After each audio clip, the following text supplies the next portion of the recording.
about better networking, and who wouldn't want to be better with networking, right? So it's an important topic for all of us. Thank you all very much for coming along. We have about 90 minutes. And as Johnny just said, if it's a worthwhile ad, and if you're not quite sure, just throw it in the chat window. Otherwise, guys, please have yourself, you probably want to be on mute most of the time. And also, if you have yourself on mute, then if you turn yourself off mute when you're about to speak, Johnny and I can see and other people are about to see. So if Johnny asks a question and we see a mic go off, we know that person's about to speak. Otherwise, nothing too crazy, guys, because the cameras are on, okay? Thank you very much. Johnny, please take it away, mate. Okay. So for whoever, after seeing the flyer, was expecting to see a guy in a suit this evening, I apologize for disappointing you. It's Sunday evening, so what you see is what you get. I'm in my relaxed, and I basically like to share with you a few things which are close to my heart and which I hope, I'm sure, is going to be valuable for you. And I want to kind of make an intro. So let's go to the screen first, and let's make an intro. You see it? Are you ready? Here we go. Let's take it.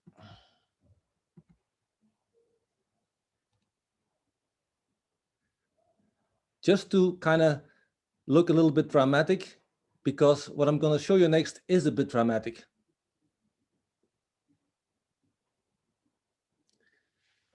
So networking for me and connecting people is something which is has a very deep place in my heart. I've always liked to connect people, and I feel that in the world of today, connecting people is more important than ever before. We see extremism, and some people, after having been with extremist organizations, they become smarter, they get out. And when psychologists talk to them, it is so strange to realize, to see that very often the exact reason why people joined extremist organizations that can be so cruel, that they did this out of a sense of desire for belonging, because feeling lonely, feeling disconnected, having no identity or purpose. So networking is a way not only to help yourself, but also to help others to connect. And today, these days, with COVID, this is actually more important than ever. Does anybody want to say something? Because this might not be the introduction that you have expected. Does this resonate with you? Is this something that you knew was the case? Did it surprise you? I experienced social VR, maybe for the first time, about 5 or 6 weeks ago, where you actually embody 3D avatars, and you can move your hands, and you can actually shake people's hands. You can nod at people. You can have a conversation. You could have like 3 different people, and you could actually turn to whoever's talking. And the avatars have moving eyes, so it's and they blink. Those are automatic, but it has a sense of real telepresence. And yeah, like I said, you could hug people, and you could shake their hand, give them thumbs up, and you could shout out emojis and everything. And I was very surprised. This is an alt space VR. I was extremely surprised at the sense of connection and being in the same room as somebody. Yeah, Robo, thanks you for joining. Yeah.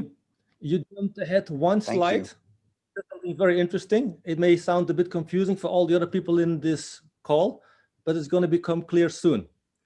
Let me go back to my presentation. I want to show, no, let me ask you a question. When you are networking, or when you feel, when you are out there alone, what do you feel? So when you're out there, whether this is alone at your home, feeling disconnected, or whether it is at an event where you need to go and shake hands with people, or whether you need to make a sales phone call, or whoever, you need to contact with someone, what do you feel in your body? What do you feel, what do you think about in your mind when you are out there alone?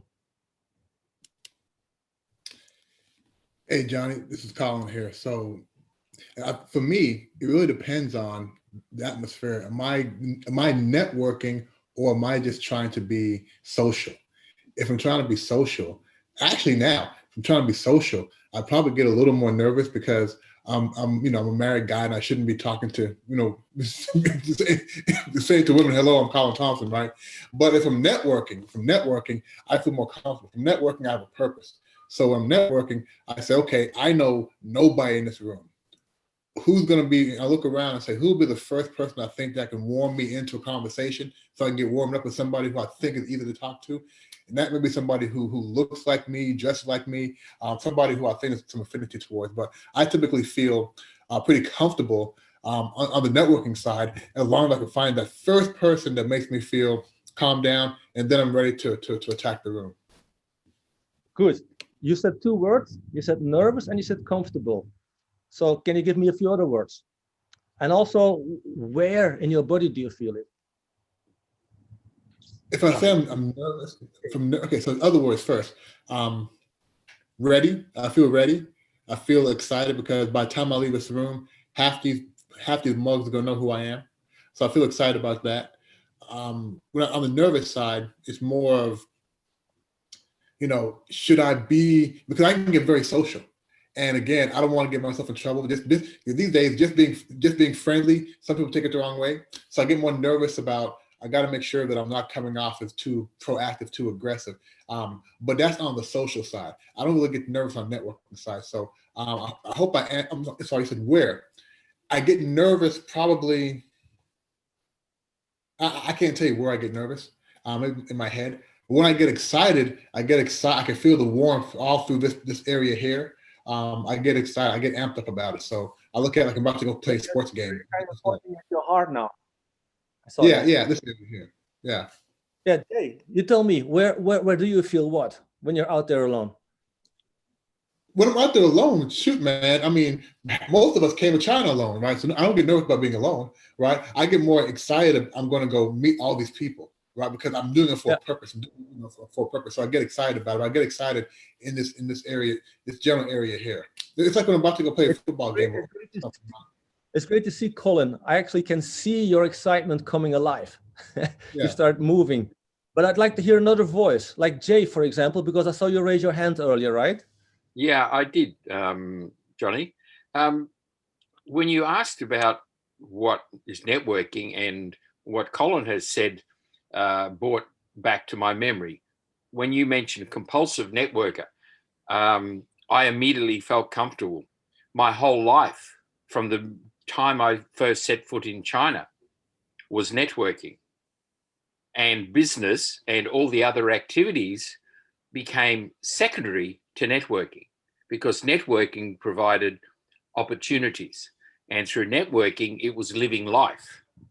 And then the other things were secondary. So when you mentioned compulsive networker, yeah, to me, networking is the only way to live life, because life is, to me, networking. Excellent. That's it. I totally agree with that. Yeah. So I like to see. So those who have a positive experience, immediately they get energized. You notice that? You can see that those people start talking. But I also noticed that some are not talking, and typically those who get a little bit nervous, de-energized, are the ones that won't speak. So is there anyone that is daring to admit that networking makes them nervous? Johnny, hello, this is Georgia. I think networking is brilliant as well. I'm calling in from the UK, and I met Johnny on well, on Mindvalley, actually, via Mindvalley, and that's an amazing networking group. Apologies for not putting my video on. I'm actually, I'm not sort of dressed for networking because this was a very short notice. I saw the call at very short notice. So, but I think it's an amazing, and particularly during lockdown, I've been recently, well, divorced 4 years ago. I spend a lot of time on my own, and the networking that I've experienced during lockdown has been very fulfilling. Actually, I've made a lot of new connections. I foresee that I will make a lot more connections, over the coming years, probably, because I think this is the way forward. And there's no way that we would be speaking on a global network such as this without the COVID virus, because possibly we wouldn't have the time. I mean, maybe you would because you're in the same community, but for me, it's allowed me the time to develop, my network of people, and I'm looking to sort of develop a healing business and expand that, and I'm getting support from all over the world with the different groups that I've met. So yeah, Okay. I think it's a brilliant opportunity to meet new people. Thank you, Georgia. I'm going to ask people, when you reply, try to always stick within like half a minute, 1 minute, because there's a lot I want to share with you. And actually, I'm happy to do 2 or 3 more sessions. And actually, at the end of this talk, I'm going to mention 2 more topics which we are not addressing today, which I know you're also going to want. But I want to make sure that actually I keep the pace going. So I just want to give one more voice for Yolanda, because I know her. She's going to come something that helps me balance about all this positive energy. I'm very happy to see everybody excited about networking, but I want to find at least one person that admits he's nervous or she is nervous. So I see Adrian saying that he's feeling a bit uneasy in his throat, but yeah, Yolanda, okay, 30 seconds. What can you add? So the thing is, like, for me, I'm actually also a natural networker. I'm usually all around total strangers. I'm walking to them. I talk with them. But networking events is like, I feel, especially when I don't know anyone, I feel so displaced, so alienated. It's not like nervous, but having like a special target, or it's like, when I literally need someone who is bringing me into a group, and then I stay in the group, and maybe I stay the whole evening with one person to talk about it. Because for me to go then to the next person, it is so awkward. It is so extremely awkward. And literally, I can talk to everyone on the street. In a coffee, I make friends everywhere. But in this event, where do you feel that, Yolanda? Where in your body do you feel that?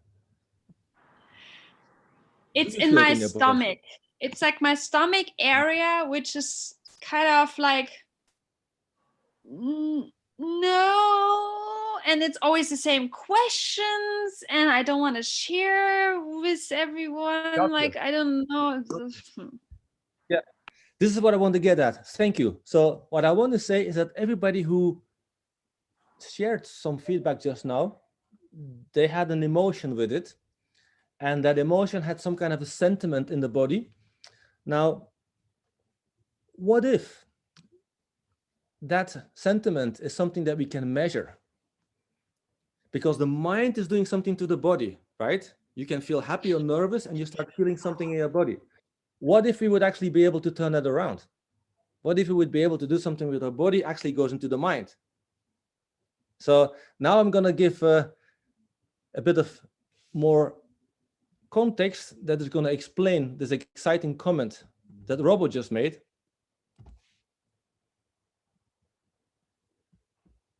Because this is something that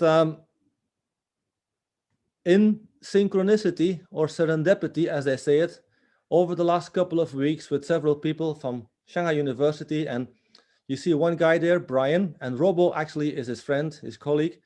I've been playing with different things, different technologies to figure out how can we connect people. And I just want to raise this as one example of what is possible these days. This is a headset, just like what you're using gaming, but it includes EEG, it includes actually devices that allows you to measure the heart-brain coherence, the brain sequence, the brain frequency.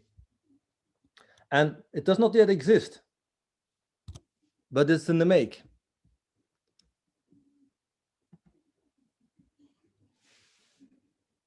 So can you imagine in the world of today where social media no longer exist? Because I don't call them social media, I call them anti-social media. Can you imagine in a world of today where every politician is, at least where there are elections, every politician is trying to kind of blame another politician. You see extrapolation, you see extremism. Sadly, I see East and West discrepancy. Now, I have family in Europe and in China, for example. I call these places both my home. And yet I see a lot of, let's just say, hatred, let's even say anger or prejudice against people that have another idea, another color or whatever. Can you imagine going into a world totally delabeled? You go into a virtual space, you have no color. Nobody knows where you're coming from, east or west. You're basically just an avatar. And just like Robo said, there's a space now which is really interesting. Actually, Dragonburn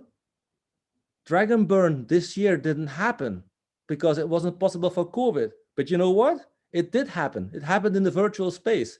There are like an amazing amount of rooms, such an amount of creativity of rooms in the virtual space. Now, there are little avatars in there that we are playing with. These avatars, they have like little wings. These wings that tell you if somebody is happy or not, because this device can actually measure that. You meet someone who is happy, smiling at you, but actually you can see the wings when you start vibrating together, when you start connecting with each other. There's music playing, there's visuals playing that actually allow you to connect. So it's a bit of a dream, but Shanghai Singularity University already has approved to look at it. So this is something that we're gonna do, and where we are actually finding new ways to connect people. We're actually even using artificial intelligence that is understanding the emotion behind the language, facilitating people to connect. Now, the funny thing is, as I mentioned just before, your brain in an uncomfortable situation can express feelings in your belly, in your body, but you can also actually increase energy in your body, because that's what people in some parts of the world, whether it's China with Qigong, whether it's, for example, India with prana, they are able to increase energy. So what we are preparing, and we actually know this because this is also something that Georgia knows, there are processes that actually allow you to harvest energy and to turn that energy in resonance, because when brains get into theta frequency, actually you can call upon that energy. So imagine that you have a virtual space where people all start vibrating together, building on energy together. You basically are creating waves. You can see, for example, already there are experiments with 1,000 people meditating in New York, and you can see crime rates going down. It's amazing what actually is done. Now, I can't go into the details, it's too much, but I can share all the science behind it if you're interested. I actually wanted to just talk 1 minute about this slide, but yeah, it excites me. And the key thing is we're doing something really great to connect people. And that was actually for me the reason why I said, let's do a session around networking. Now, I will come back down to earth. And it's going to be practical. There are going to be tips for coaches, how you can find other clients and coaches. Don't worry, don't run away. I'm going to go now back to the normal stuff. But this is real. So, networking. when you are networking, I want you to ask yourself 3 questions. What do you have to offer being you? What do you have to offer other people? And what makes you a professional, successful business networker? Because these are the questions that we're going to answer today. And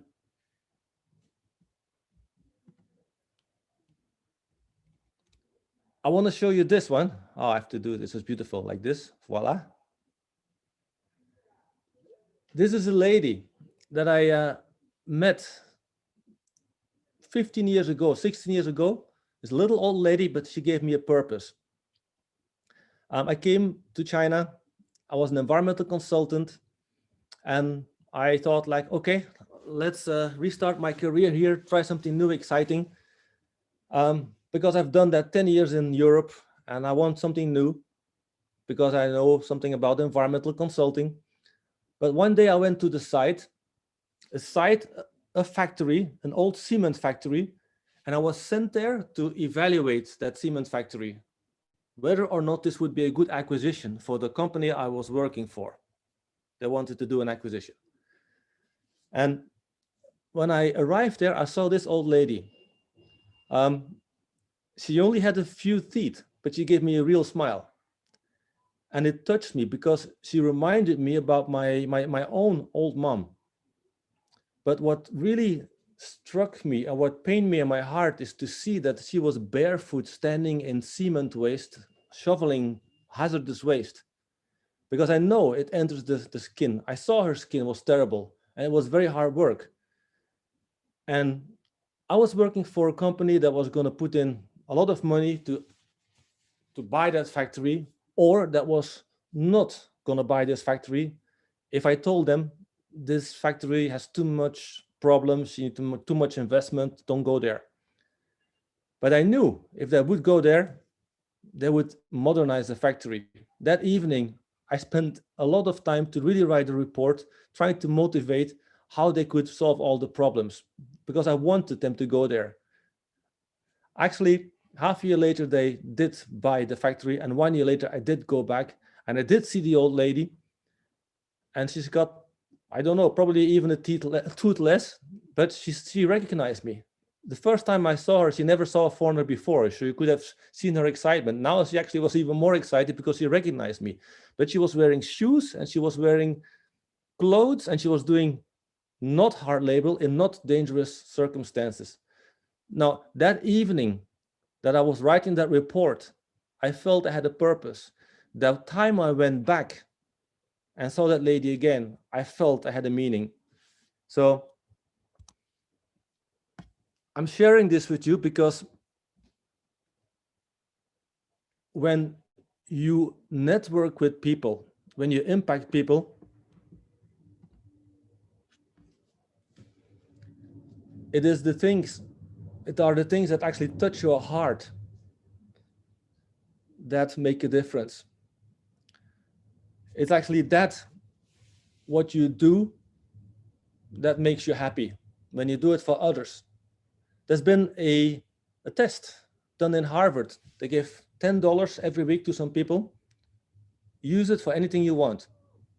Another group, they said, use it for anything you want, you buy for others. Then after 2 months, they checked who was happy.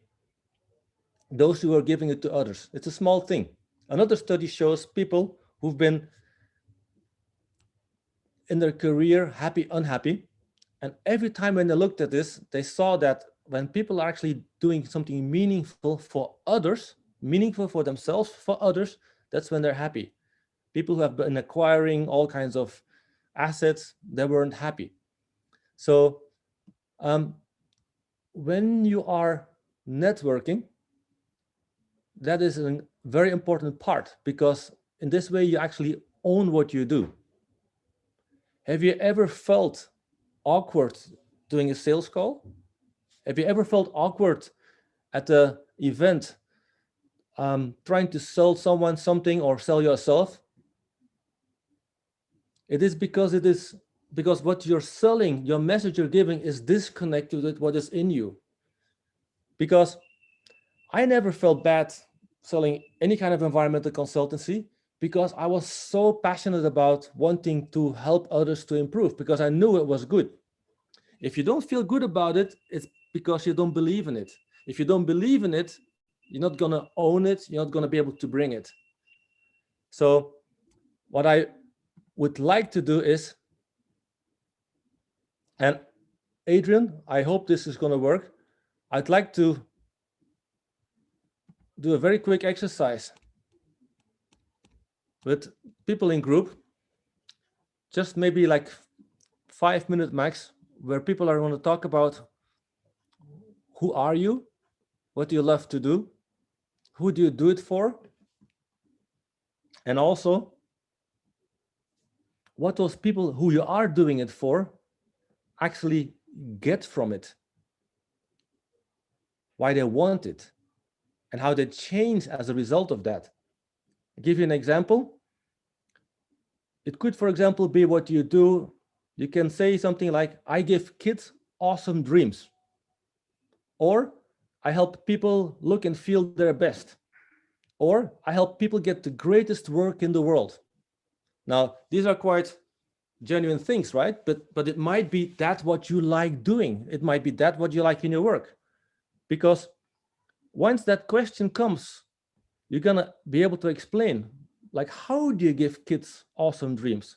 Well, I write children books. Or how do you help people look and feel their best? Well, I design affordable clothes so that people can feel at their best. Or how do you get people to get the greatest work in the world? Well, I train entrepreneurs so they can take decisive actions so they can get blah, blah, blah, whatever they're doing. So if you think from that perspective, your value proposition, your 1 minute elevator pitch when you talk to people becomes much more attractive, much stronger. Do you have any question on this exercise? So ask Johnny, yourself. I've got 2 or 3 people per room allocated, but can you just clarify again what questions they're discussing? Okay, good. So in the room, just discuss with each other. You can take one person, maybe, and the others can actually help by asking questions. So who is it that you are? What is it that you do? And why is it that you do that? For whom? Why do these people want that? And most importantly, how do these people change from that? Because the last part, how they change from that, is where we're going to start with when you introduce yourself. Because I help people to change in this way. Maybe it's a good idea if I quickly write the questions somewhere in the chat so you can copy them and take them into the group. Voila. Please check the chat. The questions are copied. Somebody takes them into the chat.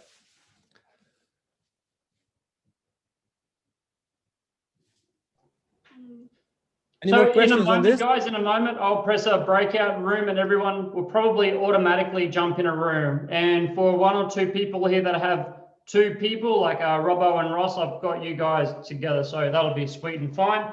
We'll jump into these rooms and give it about 5 minutes. Yep.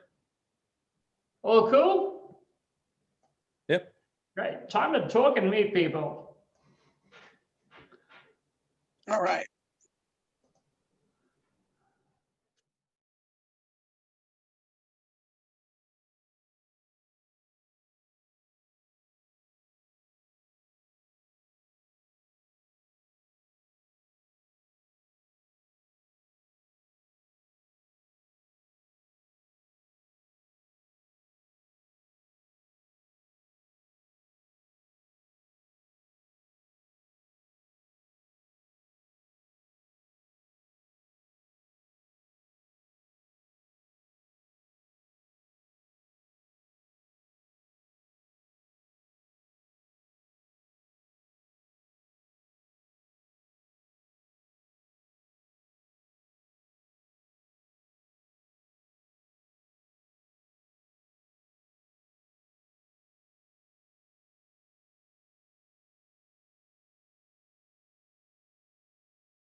who would like to share a little bit? What was the experience?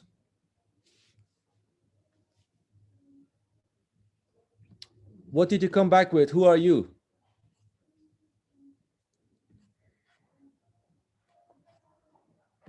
How do you present yourself as a networker?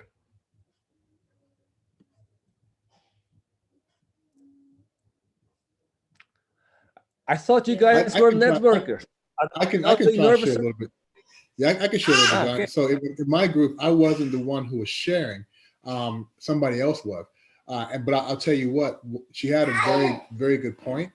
And one of the things that she mentioned was that before, excuse me, my son is being my son. One of the things she mentioned that regardless of what sorry guys, what service you're providing, you have to be able to connect with the person.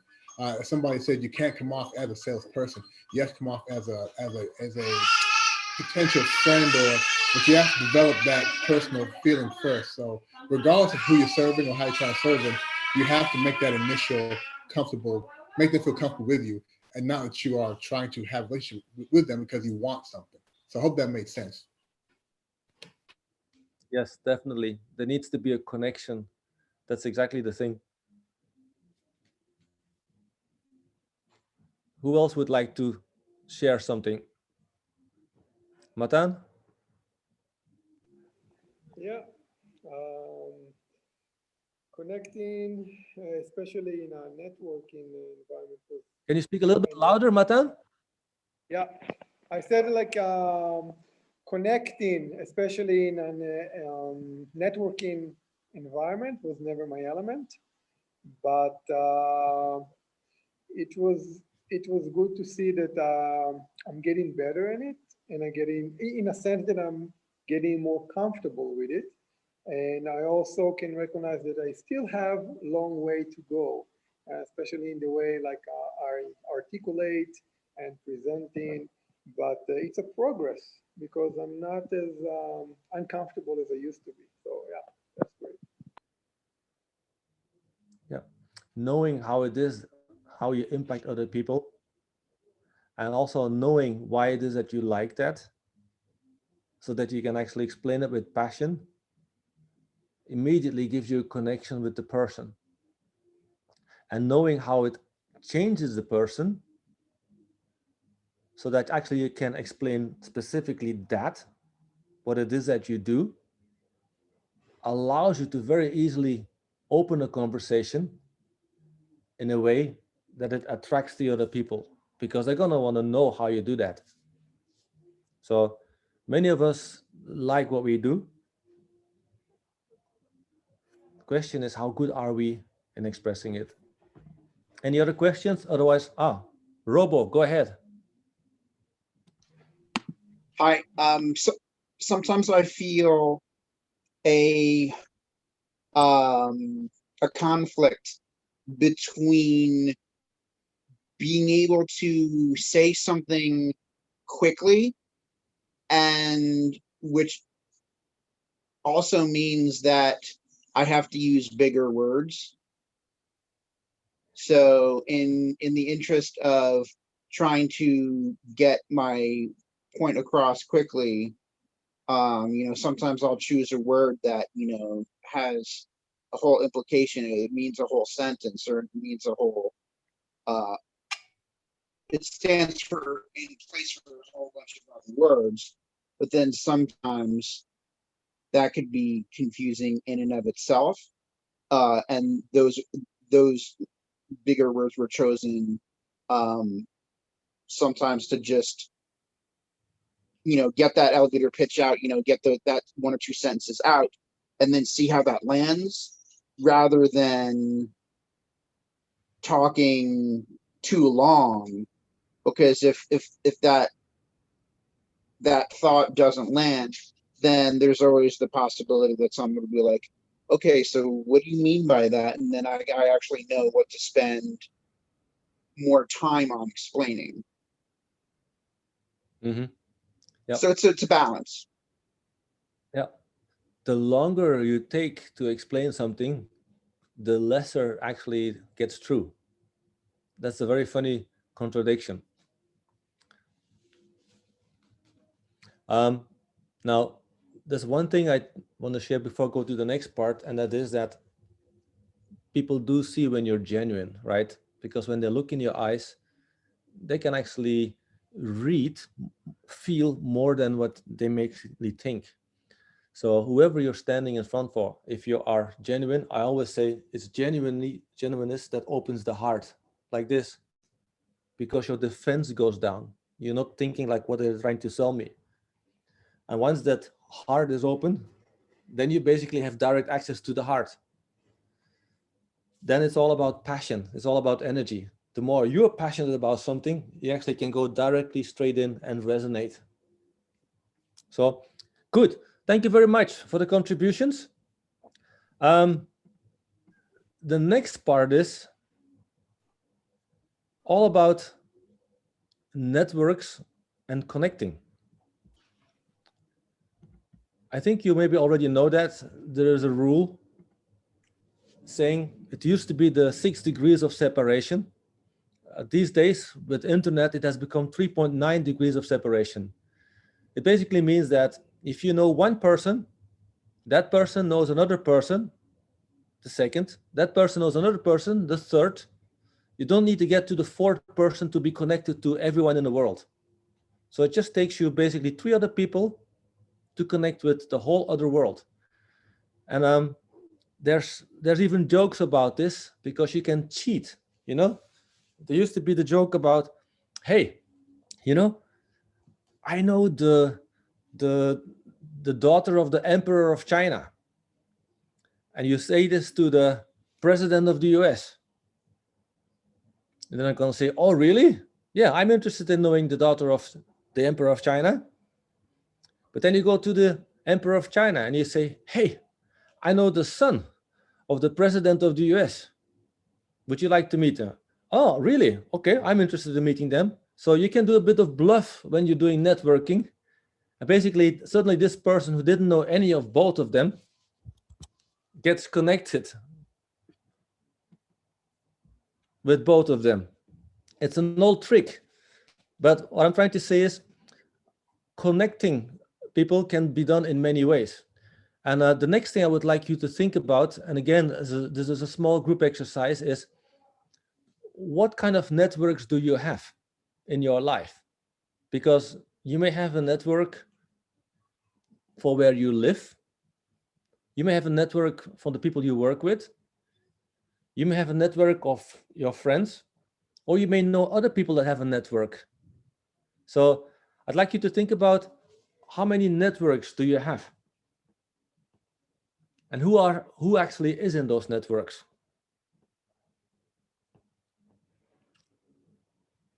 Is this clear?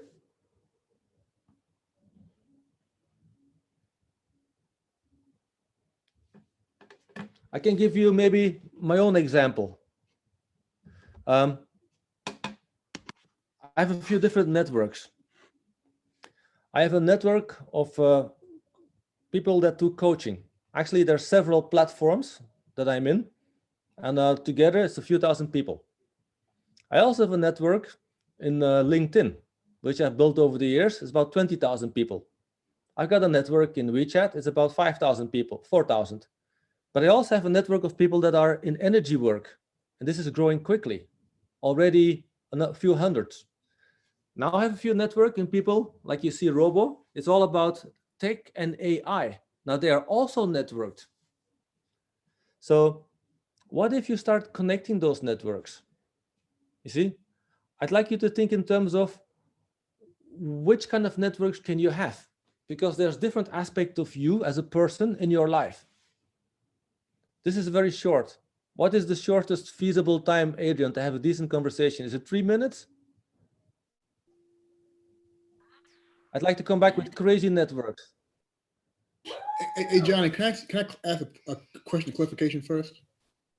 Yeah.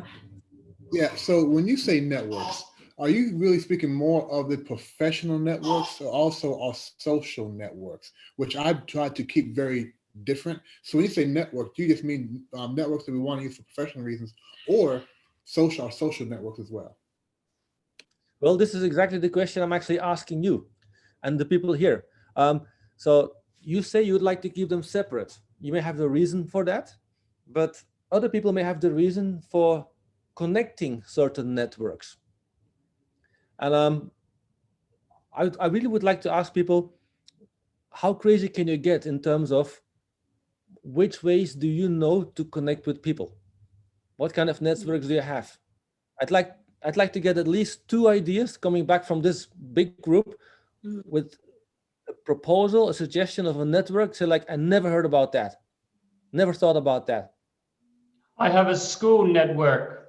Every now and then, maybe once, twice a week, I go to my daughter's school and there's a network of people there, actually some very high level people there, and that's a school network.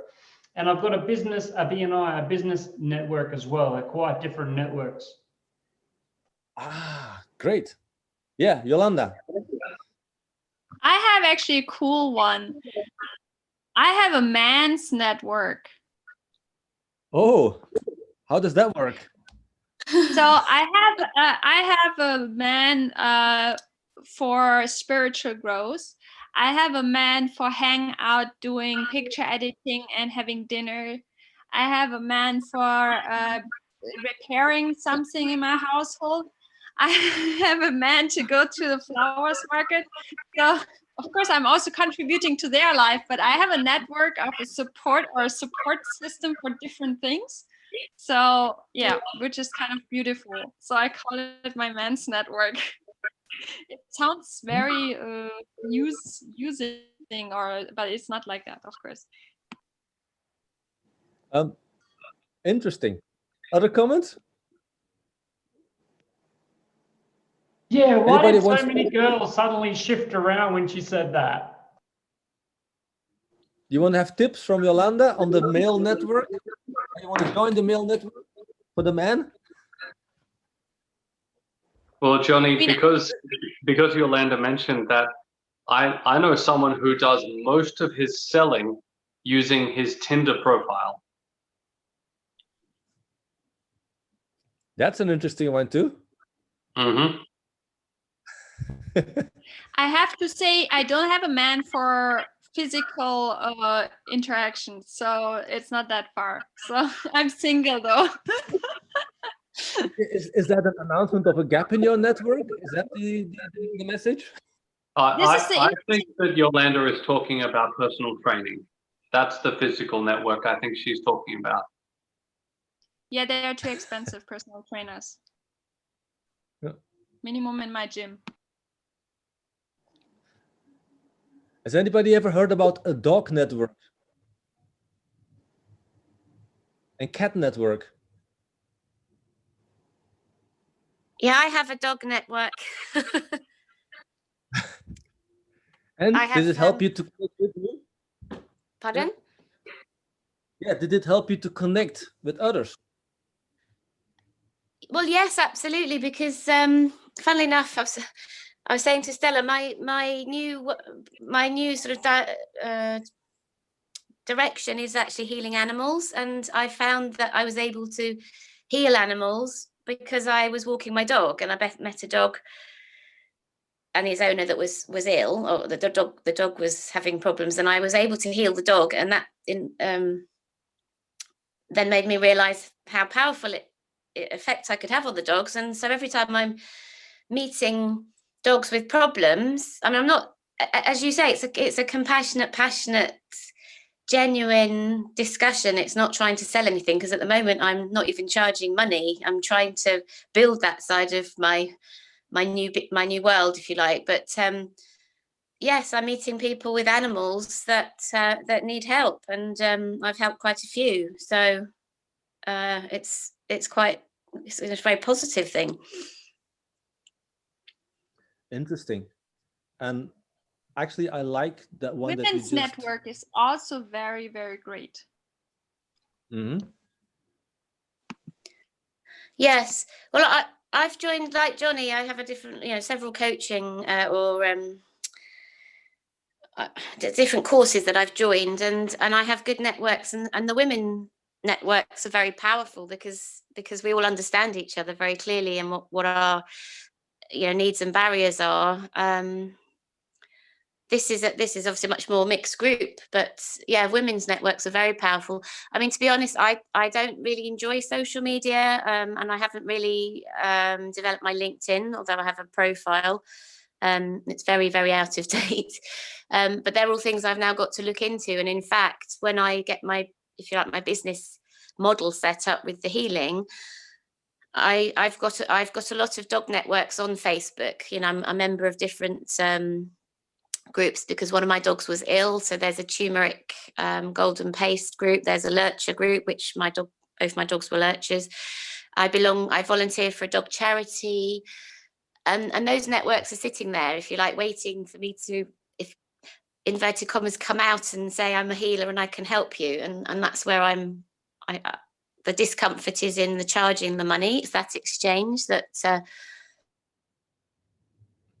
I like to pick up what you just said, Georgia, because you see, the people in this group, they're very, very, I said, a very big variety.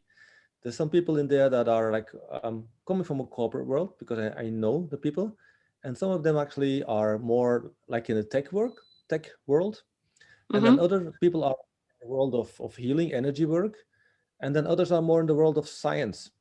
Now, the interesting thing is that normally those people do not easily connect with each other because they have a very different view of looking at things. But it is when those crossovers start happening that the most interesting things are suddenly popping up. For example, I come from a corporate world. I would never have thought in terms of doing something with my tech, it's a passion, or doing something with energy, because this is something for me, I spiritually discovered that. But I now notice that, especially in the world of today, there's much more people that are actually open to the idea that you can, for example, in the corporate world, much more draw from intuition. And that there are actually ways of doing that scientifically that we know with brain frequencies. And with energy work, we actually discovered that those brain frequencies can actually be changed by meditation practices and things like that. And you can influence them. So suddenly taking one discipline into a context of something else, you can offer something new to people, which I never thought before. For example, I find it very interesting to combine the science of how a brain works, neurophysiology, with the knowledge of how energy works, to combine those to actually help business leaders become more intuitive, become more charismatic, actually being able to better develop faster their business. And I know that a lot of you can connect the dots because most of you in the group here are open thinkers. And you might now hear people talk that normally would not be part of your network. And this is the point that I'm trying to make. I actually invite people, urge people to talk to those that you might find uninteresting, weird, or whatever, and listen again with a different open heart, if you like. But from the perspective of what it is that you want to do, of course. Cat networks, I believe, are one of the best ways to meet people in Shanghai. Because every time I put a cat in my moments, I make new friends. Anybody has cats? And how do cats and dog lovers go along or not? Should they cross the bridge? Johnny, I'm a dog lover. Do you still love me? Always.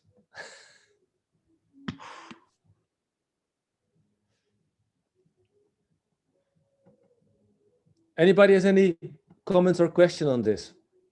Because I want to quickly share a few principles here. 1 second.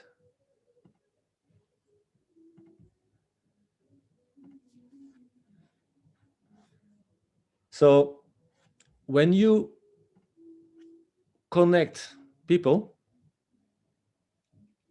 there's a few principles that you can use. we talked about just now cross-platform, cross-function, cross-region, cross-network, and so on, cross-personality, cross-whatever. But you can also make this an active approach, because most of those crossovers, they don't happen naturally. You see, because this is, yeah, it's not a habit. It's not done. It's uncomfortable. But when you do this, you go from 1 + 1 is 2, you go to 1 + 1 is 3, because suddenly you're unlocking value that was not possible between two people doing the same thing. Suddenly they get creative ideas because they will fertilize each other with creativity. And if you do this not just on an individual level, but actually you do this deliberately, functionally as a networking activity, the effects are amazing, are enormous, because when you connect 10 with 10, there's so many crossovers that are possible. Now, I have written their code of honor and invest in the universe. I want to ask you, do you have any principle or code of honor when you are connecting with other people or when you are introducing others? What is your approach? You do this lightly or you take this seriously? Or, yeah. Welcome comments, come on. In what situation? The situation you create. I will share my code of honor, my principles, but I want to hear some others first. I see Eve saying certain core values have to align. So are you able to talk, Eve, or because you're putting in the chat, it's great, but I agree. Yeah, I can talk. So what do you mean by certain core values have to align? For me, there are certain core values of mine that are important to me. So far I found that these values has to be the same, like has to be shared among people I talk to and people that I introduce. Mm-hmm. Do you think that people with like different there's certain aspects, or say doing business for a purpose, not just for the bottom line anymore? Like there are certain things that are core to me. Love, peace. Yeah, I can hear that. Yeah. This is, for example, something that was for me an important aspect. Being in a corporate world, I was always looking for people with a heart, because in the corporate world, you do meet people without a heart. And yeah, or it seemed to be. Right. Sorry, yeah. go ahead. No, actually, you're very, very right, seem to be. I stand corrected, because I've met people that I thought didn't have a heart. And later, when I was willing to see, I did see a heart. So you're right. Yeah, Johnny. Yeah, and I also. Oh, I'll just quickly complete on that.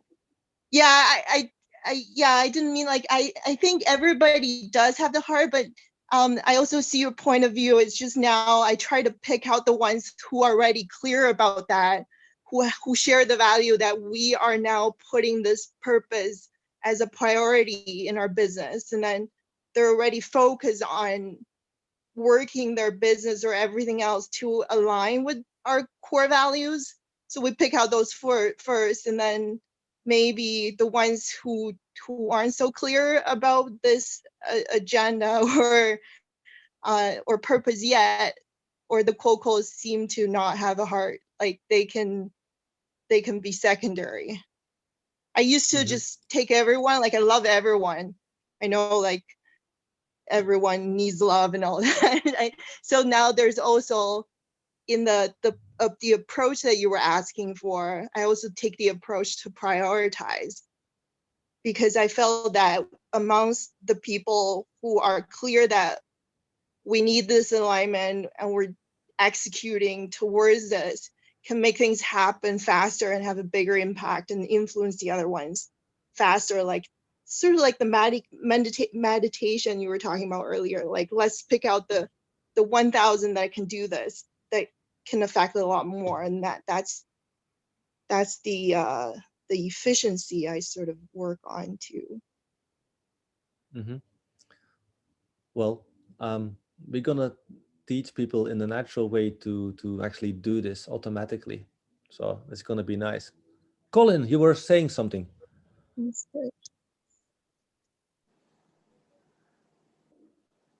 Yeah, and let me just say, Eve, sorry for jumping in there. I thought that was a pause there. Sorry about that.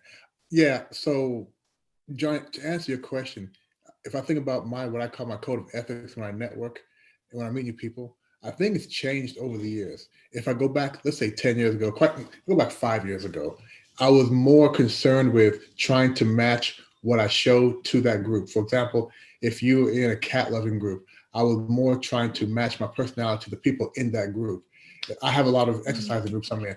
I try to match my personality. So back then, it was more about how do you try to assimilate into the group and not be too far right, far left, just get along and really network that way. And that I felt that to be very, very productive because you're not a threat to anybody. But as we get older, as we experience things, now my ethic I have is regardless of what group, regardless of where I am, I must be who I am consistently.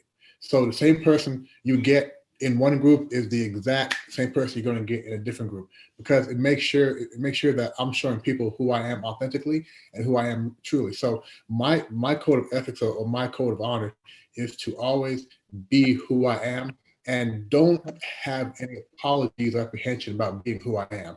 If you're accepted, you are. If you're not, you're not. And that took a long time, especially with meeting new people. You always want to show your best person. Man, F that. You just show who you are, and they can choose whether or not they're going to communicate with you or not. So I always say, just be yourself, and that's cool. I know who I am, and I'm confident with that. So that's my ethic. Be yourself consistently in any group that I'm in.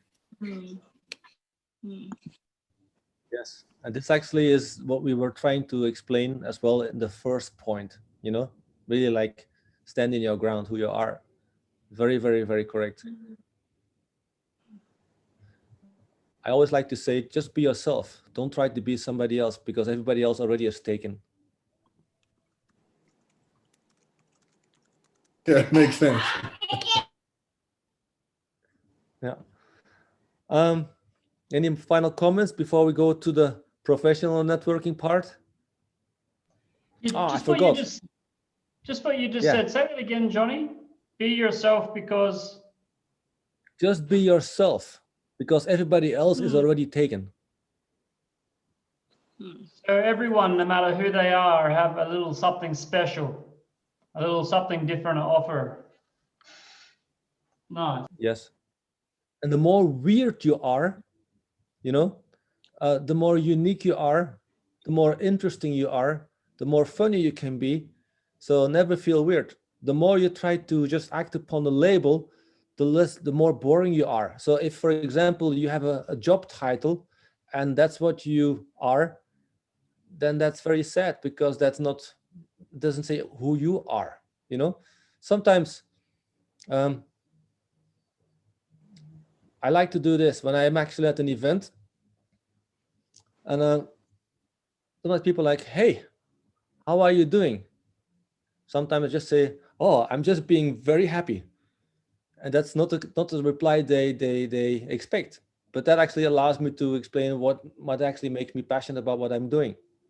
Did you want to say something, Yolanda? Yes, but I don't want to interrupt your story. Yeah. So, because I'm also doing what I'm passionate about, but sometimes, a little bit unfortunately, a lot of people are passionate about what I'm doing actually, and they're seeing it as a very nice hobby. So I'm a photographer, just for the people who don't know it. And so when I'm coming along to a networking event and I'm saying like I'm a photographer, it's like a super good starter. Oh, wow, I'm like so jealous. I would love to do it. I love photography and here and there. But there's this but is like, yes, I live from that. You also could imagine to hire me. So it's like I'm, you know, so sometimes you're coming out of this conversations and it's like, it's cool. I have like the lifestyle everybody would wish for, but somehow what doesn't stay over is like, okay, I have to live from it and I'm corporate. So this is sometimes difficult for me to get the passion out of these people, you know, like I'm obviously passionate about what I'm doing, but it's sometimes hard to get them out of their mindset of having a nice life and passion and whatever. So yeah, that's sometimes a challenge for me. Well, let me correct you. Yolanda is not just a photographer. I mean, that is the word that I would absolutely not use to describe me. If that's what you do, a photographer, you know what she does? I remember the first time you explained to me and it hit me like a hammer on the head. It was so interesting. Yolanda is in some way able to put something on paper that actually resonates with people's subconscious, and she can do it in such, I mean, you correct me if you can say it better, but she basically works with pictures in such a way that they resonate with the people that she makes the pictures for. And that it actually calls something from the people's subconscious. It actually resonates with them.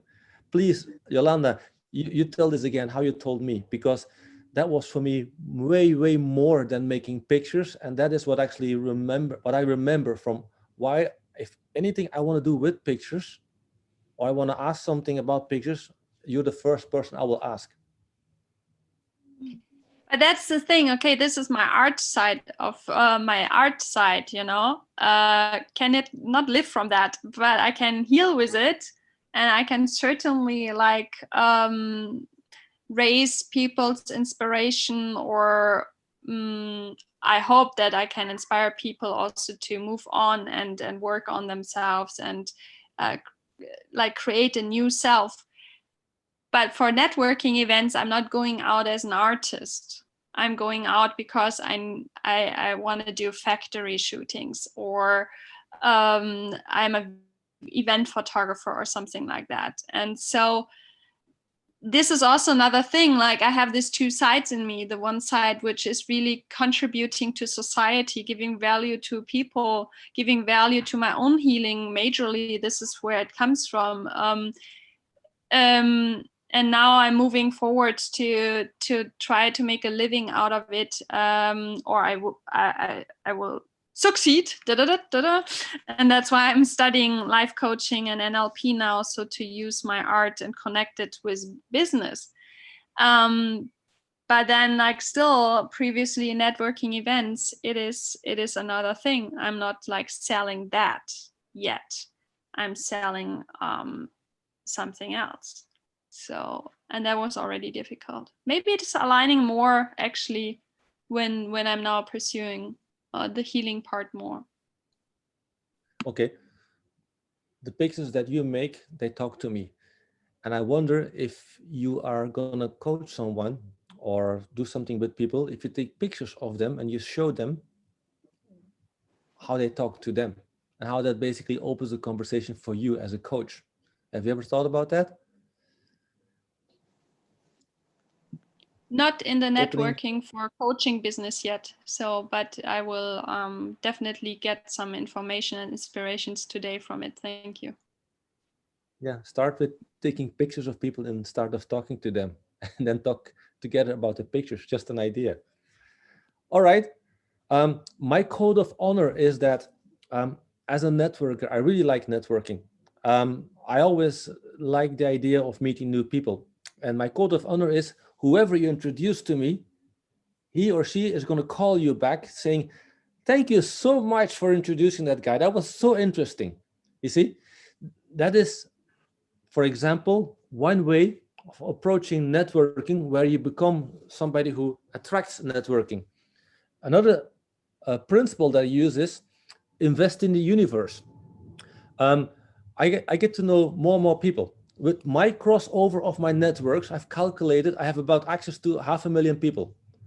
And I don't know all of them personally, but I know that in those networks, I can always find whatever I want, because in that network, there's always somebody that knows how to do it.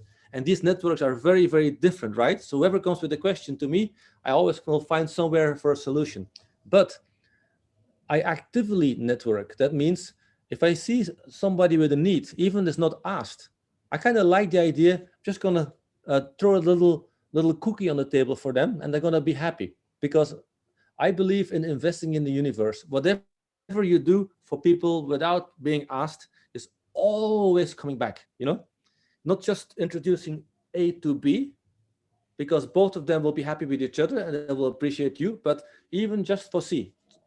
And using that principle is what actually in my whole career, together with the passion, always has been able to give me what I wanted to find. So what are your principles? What is your code of honor for networking? How are you doing active networking because of the networking? Not just because today you need something and then you go and network. No, networking is something you wake up with. In the same way that I wake up every morning, I think by myself, I'm happy because I'm awake. I'm going to give everybody free smiles. We talked about that. And I'm going to do one thing without any expectation for another person. And typically for me, this is something related to networking. So think about what are your principles? What are your motivations, triggers? So write it down if you haven't done it yet, because this is one that works. Tomorrow morning, you'll remember when you wake up. Okay. I can't do a session with Chris in here without talking about the process, because he is the guy, he's the process guy. So what's the process for networking? Okay. I'm not going to explain the whole process, but we're going to show something. For me, this is my process. And these are just a few Excel sheets that all are part of getting something done quickly in an accountable way, in a clear way. This is something that I got from a mentor that used to work with Jack Welch. It's called Pete Johnson. And he's got dyslexia. And it helped him to kind of put things in his mind clear. So I've noticed that for me, this helps a lot, because my dear ex-wife says I probably have ADD. And this actually helps me to put things in context. So I want to ask you, what is your approach? But I'm going to give you an example of some sheets, the very simple ones. When I go to an event, basically, I will know beforehand who it is that I want to talk to, why it is I want to talk to, what I want to get from it, how to approach them, and so on. And all the next steps is part of this, because whatever these people want to achieve, they're going to need something of this. And if I follow up with them, I'm always going to use some of these to go back with them with something very specific that answers their needs. So before I'm going to share you some tips, I'd like to ask you, what is your approach or process for networking? Do you have any? Or are you one of those many people, like most people, that if they go networking, they just go and they just bump into each other randomly, hoping to get something? Question is, what's your process? What's your approach? And no thanks, Chris. And I definitely expect from you at least a suggestion for a process to approach this. have an anti-process. An How to don't do anti-process? it. How to don't do really? it. Yes. So it's like I do it. I'm having this event. I do think like, oh, okay, there could be customers there, possible customers, like from a chamber, for example, chamber event. They used to be my customers, and let's go there. I go there, then I try to find a face I'm familiar with. I hook up there, and then I hope that all this kind of people with a business card who are holding it under your nose, you know, coming and introducing themselves. But when there's nobody I know, then I have an emotional issue because I don't have a camera behind to hide behind. So have you ever thought about instead of just swapping business cards, in China now it's about 扫一扫. It's like scan, right? Scan the WeChat or scan the WhatsApp. Have you ever thought like no, they coming to me. So I'm hoping for these business card or scanner people to come for me. But actually, when they tell me something that they are like HR, then I already am not interested because these are not the guys who are hiring me. Yeah. Imagine people come to you and they offer you a business card. Imagine you do like this. Can I get your business card? And they're going to look at you. What do you mean? Can I take your picture? Why? Because I see meaning in photos. I see meaning in faces. Every conversation will start.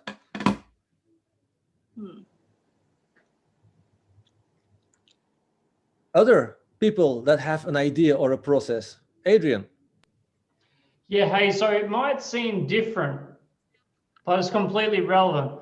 About 14 years ago, I was suddenly single and in a new city. I left my small regional area. I was in a big city and single. And, you know, as a first time in like 7 years, I was single and absolutely clueless. So I ended up meeting a friend in the military, and we would go out like on a Monday night, Tuesday night, Wednesday night, and we would go out just to meet people. And as soon as we had a goal, like, okay, we're just meeting people, boys or girls, doesn't matter, we're just meeting people, we stuck to our goal. And within a very short period of time, we went from being like complete introverted, unable to talk, to being able to go out and meet lots and lots of people. And then over time, instead of just talking to people, we just started talking to pretty girls. I was like 25, you know. But having a strategy and having a goal made such a big difference. And most people probably don't. So having a clear goal and intention, it would be a game changer. Yep. Robo. Johnny, to your point about having the people with the scanning and the codes these days, one of the things that I do, particularly when I'm at a conference, is if I meet someone and we speak for more than a couple of minutes and we're going to exchange our details, I will take a selfie with them so that when I send that as the first message, I'll always be able to go back and be able to reflect on who they were, where I met them, and what they look like. Because someone's profile photo and what they actually look like are often two very different things. Yep. Especially with good software, huh? Exactly. Yeah, I have one of those phones with a stylus where I could write on the screen. So you can learn about people even who are across the room, and after you meet them, you can take notes and write down a little bit about what you had a conversation with. Write down a little bit about what you had a conversation about. Yep.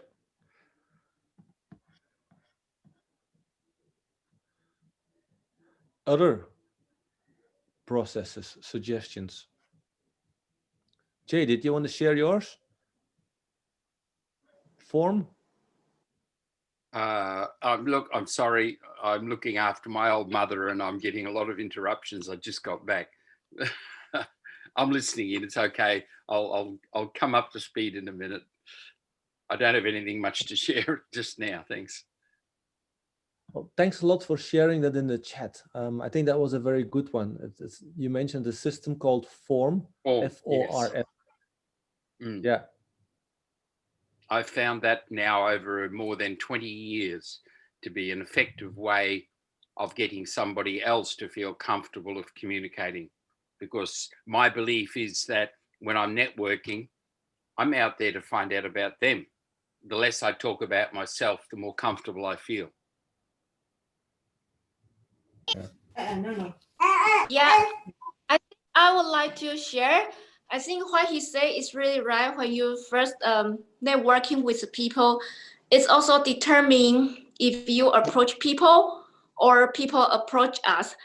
And I realized whenever I go out for networking, either social or professional, I find I always prefer just to stand there, and there's always people coming to me, both female and male.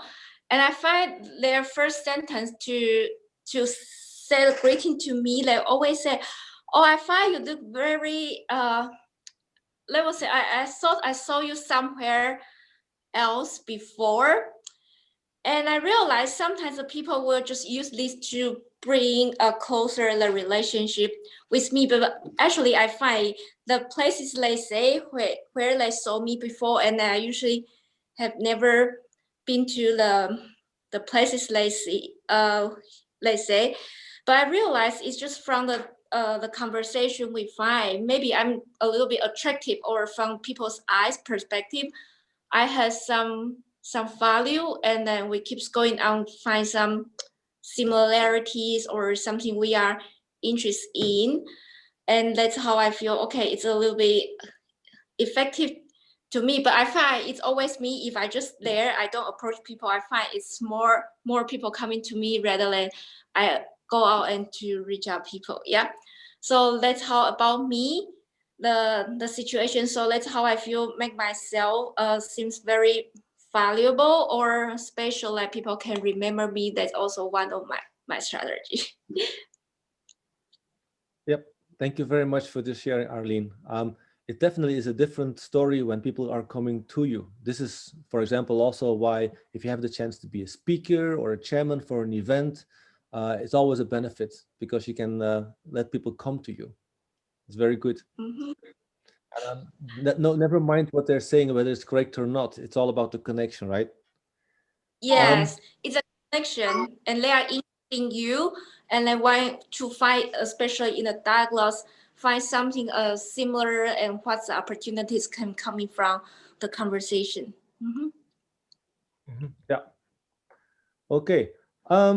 We're getting close to 8 o'clock, and I still would like to share a few tips, but we can do two ways. We could do a group session, or we could basically do a discussion with a few elements on the screen. Can I see the hands? Who is in favor of a group? And then I'm going to ask the other ones later. Who would like to do the group? And who would like to do the open discussion?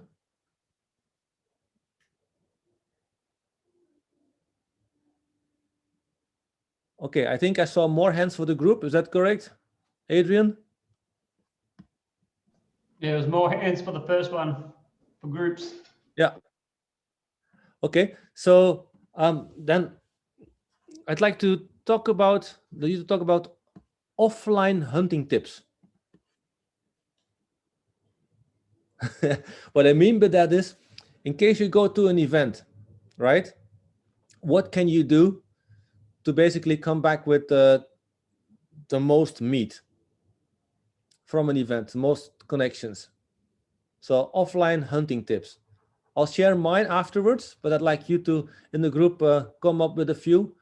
Maybe I can also get a few new ones. So Adrian, we do 5 minutes. Yeah, just be aware some people might have to go because we're running pretty right on time now. So if you need to disappear once you're in the group, if you need to disappear, that's okay. I will try to reallocate group members accordingly. So you want to split into groups, have 4 minutes, 5 minutes in a group, then come back here and close up? Yeah. For those who stay, I do share a list of hunting tips on myself, and it's an interesting one. So if you have patience, stick 5 more minutes. Okay.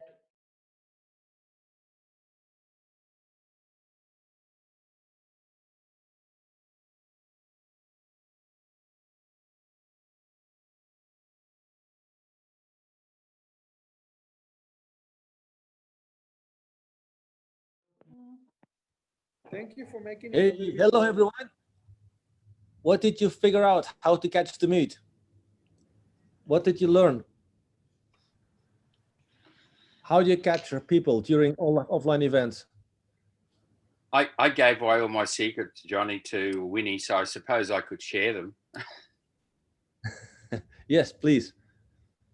So while I do use to get people to open up, traditional way's always been to have a name card, and then I used an app which would you photograph the card and it would have character recognition and automatically save it into the database, so that many hundreds of contacts, maybe thousands actually, I would say, I have in a database.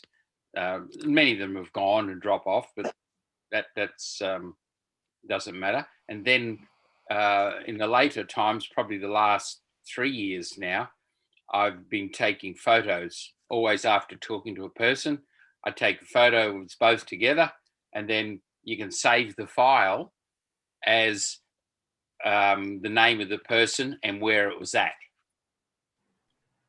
So that gives the jog of the memory. You can actually search on the person's name. You can actually search on the event by the title that photograph saved at in on the computer. And so that's my networking secret: how to keep contacts and establish them. Yeah, that's definitely practical. Other comments?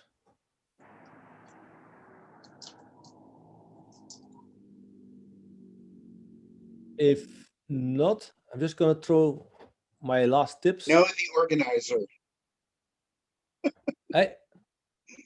Not something that you could always help, but if you do know the organizer, or you know one other person, the person that you do know can introduce you to somebody that they know. And also, yeah, exactly. They might just say, "Oh, you have to meet this person," and they'll call somebody over.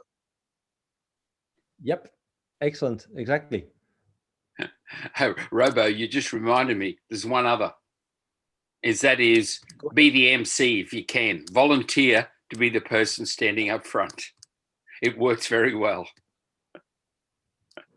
Yep. These are all tips. It's a little bit the same here. When you go for an event, right? If you have prepared, you follow the process, you know your targets, go straight for your targets, right? And don't be afraid to tell them like, hey, let's do what we are here for, right? Because we are here for networking. Most people will not expect you to say that, but they always accept that. Once you've done your connection, close. Don't go to the next one because there's so many meat there. Also, once you know one person and you don't know the next one, just bring the one you just learned to another one you just learned, like bring A to B. Another one is when your hunters gather by the food, right? And serve the food. When people are at the food, just serve them some food and they always like you. Introduce others, elevator pitch. And so when you're talking mutual benefits, not only talk about you or the other, is tennis. Also move around and see where people are looking for eye contact, because there are always like that. We talked about genuine and passionate, find the loners. You can also say to the person, oh, you're the main reason I'm here. Don't go before we have had a chat. Works very well. Another thing I always use is get one message to the right person within 24 hours. And then afterwards, I always will go to the platform, in my case, LinkedIn, and connect with them, because this is how you leave a second impression and another way for connecting. And there's a little dirty trick, one that Arlene has experienced. She said, like, sometimes people just come to me, say that they've met me. Well, I've had situations where I really wanted to meet someone at an event and I didn't capture them, but I know they were there, but I know they're on LinkedIn. You know, people sometimes don't remember who they met. So they basically just connect with LinkedIn and referring to the event, it's a 90% hit. So that's the other thing. The last thing I want to share is just very quick. This is my background. I want to give you my contact details in case you want to get in contact with each other. But I really am at this moment passionate about finding a way to get more people connected, just like what Robo mentioned in the beginning. My plan is to start connecting technology and energy and conventional ways to connect, networking, in a way that it's going to allow more people to connect with each other. And if this is something that you say, hey, this is quite peculiar, I'm interested in knowing more about it, let me know. I'll be happy to keep you in the loop. Also, I got a bunch of WeChat groups which are all about sharing. For example, sharing things for free if you're moving out, things like that. I really like to connect people with each other. So this is my WeChat. This is my WhatsApp, WeChat number, WhatsApp number. I'm on LinkedIn. Please connect there. I got Telegram. But most importantly, yeah. Thank you very much for being part of this session and for connecting. I'm honored to know all of you. And if there's any way I can serve you with in the future, do let me know. Thank you very much. I hope it was useful for you guys and ladies, of course. Thank you, John. No, It was thank you, wonderful. Master. Thanks. Thank you very much, Johnny. And thank you everyone for staying around a little bit longer. Thank you very much. Next week, we're going to have Sophia. Sophia is in the room now. Sophia, would you like to say a brief little something about your session? Get warmed up, come on.